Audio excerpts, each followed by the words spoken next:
혹시 막장 드라마의 3요소를 아세요? 불륜, 고부 갈등, 그리고 출생의 비밀이죠.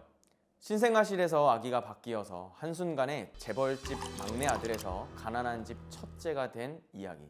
어릴 적 이모, 삼촌, 그리고 옆집 아주머니들 가릴 것 없이 하나의 레퍼토리처럼 하시던 말씀.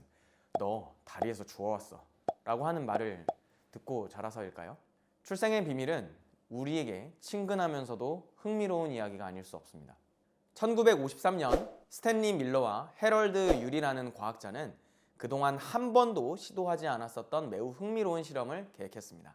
그들은 작은 플라스크 안에 원시 지구의 대기를 그대로 재현했는데요. 먼저 플라스크 안에 메탄, 암모니아, 그리고 수소를 넣고 물을 가열해서 발생한 이 수증기를 대기물질과 자연스럽게 섞이게 했습니다. 그 이후에 전기를 일으켜서 번개를 치는 효과를 연출했죠. 결과적으로 이 실험을 통하여 생명체를 구성하는 중요한 아미노산 중 6개가 합성되는 것을 확인할 수 있었습니다. 밀러 유리의 실험은 그 당시 제기되었던 생명 기원 가설을 최초로 입증했었던 실험이었죠. 우리는 어디에서 왔고 그리고 또 어디로 가고 있을까요? 모든 종교, 철학, 과학, 그리고 문학에 이르기까지 그 근원에는 언제나 인간의 태고와 종말에 대한 탐구가 자리 잡고 있습니다.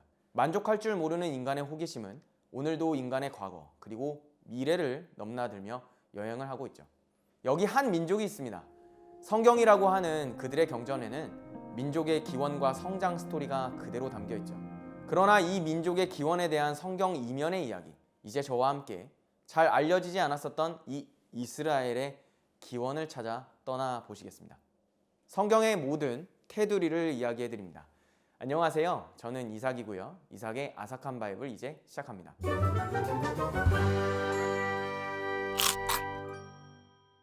성경은 우주의 기원, 인간을 포함한 모든 생명의 기원, 그리고 특정 민족이나 가족들에 대한 기원을 설명하고 있는데요. 그 중에 가장 성경에서 비중 있게 다루고 있는 것은 이스라엘 민족에 대한 것이죠. 너는 또 내 하나님 여호와 앞에 아뢰기를 내 조상은 방랑하는 아람 사람으로서 애굽에 내려가 거기에서 소수로 거류하였더니 거기에서 크고 강하고 번성한 민족이 되었는데. 이 내용에 따르면 이스라엘 민족은 유목민들이었고 아람 시리아 지역에 거주했거나 최소한 아람어 계통과 유사한 북서 세머를 구사하는 사람들이었습니다. 그들은 적은 수를 이루고 있었고요. 애굽에 이주하여 정착했으며 시간이 흘러 크고 강성한 민족이 되었다고 합니다. 오늘 저희는 이 짤막한 진술에 고고학적, 역사적인 사료를 덧입혀가며 이스라엘 민족의 기원의 진실을 자세히 살펴보고자 합니다. 대략 기원전 2300년 전까지 레반트 지역에서 목축을 하던 유목민들은 서아시아 지역의 기후가 건조해지면서 목초지가 줄어들자 인류 최초로 문명이 발생했었던 비옥한 메소포타미아 지역으로 이주하기 시작했습니다. 그리고 이들은 기원전 2333년에 이 땅의 원주민이었었던 수메르인들을 물리치고 아카드 왕국을 건립했죠. 그 이후에 기원전 1895년 셈족 아모리인이 고 바벨로니아 제국을 세웠습니다. 제국의 설립 초창기 아모리 사람들은 메소포타미아 지역 전역으로 흩어지기 시작했었죠. 공교롭게도 이 시기가 아브라함이 하나님의 말씀에 순종해서 고향집을 떠난 시기와 매우 비슷합니다. 그러니 서쪽 레반트 지역으로 이주했었던 우리들 중에 아브라함이 포함되지 않았을까 하는 가설이 있었었는데요. 그런데 이것을 뒷받침해 줄 수 있었던 증거가 부족했었죠. 그러나 최근 들어 고고학의 발전으로 이 가설이 재평가받고 있습니다. 레반트 지역의 중기 청동기 2기 지층에서 아브라함의 고향이었던 고 바벨로니아 우르 지역의 사람들과 유전적으로 형질이 비슷한 사람들의 뼈가 다수 발견되었기 때문이죠. 아브라함의 이주를 더 뒷받침해 주는 것은 다른 시대 지층에서는 이 메소포타미아 남부 지역의 사람들의 유전자와 비슷한 뼈가 발견되지 않는다는 것입니다. 정리하자면 주로 유목 생활의 특성상 이 아브라함이 실제로 존재했는지 증명할 수 있는 기록이나 유적은 만무합니다. 하지만 성경의 아브라함의 행적과 동시대 레반트 지역을 아우르는 이 메소포타미아 문명권의 이동 반경을 비교해봐도 충분히 신빙성 있는 진술이라고 할 수 있지 않을까요? 신명기 26장으로 다시 돌아가면 그들은 이후 애굽에 내려가 소수로 거류하다가 크고 번성한 민족이 되었다고 합니다. 가나안을 포함한 남부 레반트 지역은 일반적으로 석회암 지대로 이루어져 있는데요.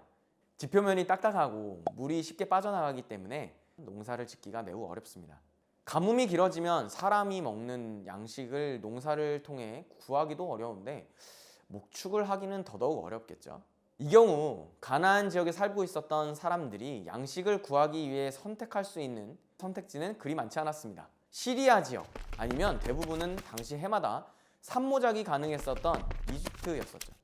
이집트 역사 문헌에 의하면 기원전 1800년대 성경의 족장 시대로부터 시리아 팔레스타인 사람들이 이집트로 이주했다는 기록이 있습니다.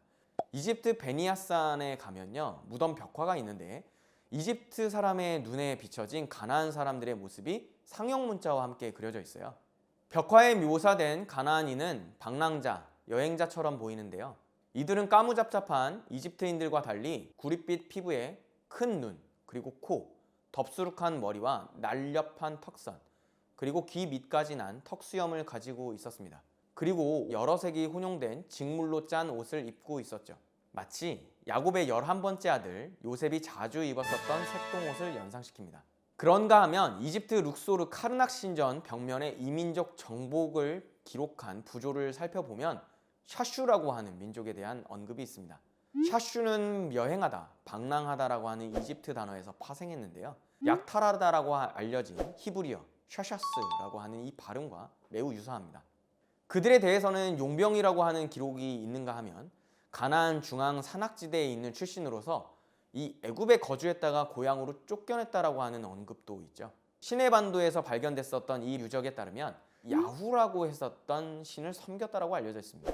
다수의 학자들은 이 이집트어 야후의 발음상 이스라엘의 민족신이었었던 유일신 하나님 야훼와 동일시하죠. 그런가 하면 기원전 14세기 문서로 추정되는 이집트 아마르나 문서에는 방랑민, 유목민, 용병, 반란자, 떠돌이를 지칭하는 하비루라고 하는 이 특정 집단에 대한 설명이 있습니다. 한때 하비루와 히브루의 이 단어의 유사성 때문에 이들을 이스라엘 민족을 구성하는 집단의 일부로 보기도 했었습니다. 그런데 이 가설은 반드시 하비루가 히브리인들을 지칭하지 않는다라고 해서 한때 폐기됐었습니다. 하지만 최근에 고대 이스라엘 역사 분야에서 유력한 학자들은 이집트 문서에서 이 하비루가 방랑자, 여행자, 용병들, 가나안 중앙산지의 거주자들로 표현한 점을 주목하고 있죠. 자, 그러면 여기서 의문이 드실 겁니다. 도대체 이 샤슈가 이스라엘 민족이냐? 아니면 이 하비루라고 불리는 이 사람들이 이스라엘 민족인 것이냐? 고고학적, 이 사료적 연구를 바탕으로 가장 유력한 가설은 이겁니다. 이 가나안으로 유입됐었던 샤슈와 하비루와 같은 이 특정 집단들, 그리고 가나안 원주민들은 시족 내지 종족들 단위로 살고 있었거든요. 그들은 협력하기도 하고 그리고 갈등하기도 하며 공존했었을 거라고 생각합니다. 실제 여호수아서, 사사기서, 사무엘 상하서에는 이집트에서 출애굽했었던 사람들 외에도 기브온 사람들, 그리고 헷족속들, 겐족속들 일부, 그리고 길르앗 야베스 사람들이라고 하는 이 원주민들이 이스라엘 민족에 편입됐었던 일화들을 소개하고 있습니다. 현재 베를린 박물관이 소장하고 있는 기원전 14세기 중반의 발등상 비문 속에 있는 이 카르투슈에는 아스글론, 가나안이라고 하는 이름과 함께 이스라엘이라고 하는 이름이 등장하는데요. 기원전 1207년 제작된 메르넵타 승전 비문에는 이스라엘에 대한 저주 문장도 적혀 있습니다. 가나안에 정착한 시족, 종족 중심의 집단들은 기원전 14세기, 13세기에 이르러 야훼라고 하는 하나의 신을 중심으로 민족 집단의 모습을 이루기 시작했었고요. 그리고 이러한 변화는 이집트나 메소포타미아, 히타이트, 시리아, 팔레스타인과 같은 인접국가 문서에서도 확인이 되고 있습니다. 고 바벨로니아 제국의 심장과 같은 우르에서 살고 있었던 이 한 사내는 신의 부름에 응답해서 선조의 정신이 서려 있는 레반트로 향했습니다. 세대가 지나 소수의 가족을 이루고 있었던 이들은 우리가 상상할 수도 없는 끔찍한 가뭄을 만나 또 다른 대제국이었었던 애굽으로 이주합니다. 그리고 400여 년이 지나 이집트와 가나안에는 아브라함을 조상으로 생각하는 민족이 생겨났습니다. 그들 중에는 유랑하는 이들, 나그네와 같이 거처가 없었던 이들, 타인에 의해 전투 현장에 동원됐었던 이들, 왕궁과 신전 등 건축에 동원됐었던 이들도 있었죠. 고대 근동 지역의 여타 다른 국가들과 달리 야훼라고 하는 한 신만 섬기는 신의 광야의 정신을 간직한 이들도 있었죠. 그리고 그들의 후손은 우리 조상들이 이런 사람들이었다고 회고하는 글, 즉 성경을 남기며 그들의 뿌리가 무엇인지 고민했었습니다. 우리는 어디서 왔고 그리고 또 어디로 가고 있을까요?